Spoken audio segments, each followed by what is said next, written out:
السلام علیکم ناظرین، ایک اور خوبصورت سبق آموز سٹوری کے ساتھ پیش خدمت ہیں۔ بات دل کو لگے تو چینل کو لائک کرنا، شیئر کرنا اور سبسکرائب کرنا نہ بھولیے گا، شکریہ۔ ایک بادشاہ نے کسی بات پر خوش ہو کر ایک شخص کو یہ اختیار دیا کہ وہ سورج غروب ہونے تک جتنی زمین کا دائرہ مکمل کر لے گا وہ زمین اس کو الاٹ کر دی جائے گی، اور اگر وہ دائرہ مکمل نہ کر سکا اور سورج غروب ہو گیا تو اسے کچھ نہیں ملے گا۔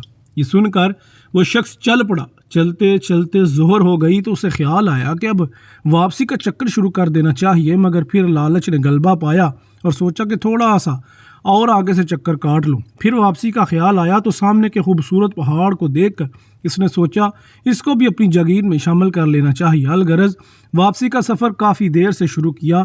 اب واپسی میں یوں لگتا تھا جیسے سورج نے اس کے ساتھ مسابقت شروع کر دی ہے۔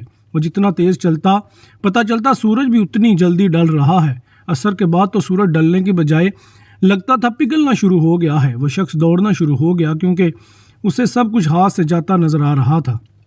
اب وہ اپنی لالچ کو کوس رہا تھا، مگر بہت دیر ہو چکی تھی۔ دوڑتے دوڑتے اس کا سینہ درد سے پھٹا جا رہا تھا، مگر وہ تھا کہ بس دوڑے جا رہا تھا۔ آخر سورج غروب ہوا تو وہ شخص اس طرح گرا کہ اس کا سر اس کے سٹارٹنگ پوائنٹ کو چھو رہا تھا اور پاؤں واپسی کے دائرے کو مکمل کر رہے تھے۔ یوں اس کی لاش نے دائرہ مکمل کر دیا۔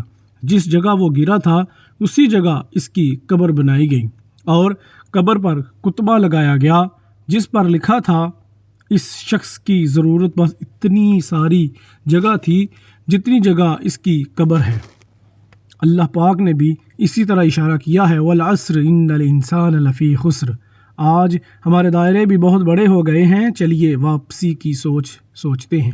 اللہ پاک ہمیں موت سے پہلے موت کی تیاری کی توفیق نصیب فرمائے اور خاتمہ بالخیر فرمائے، آمین۔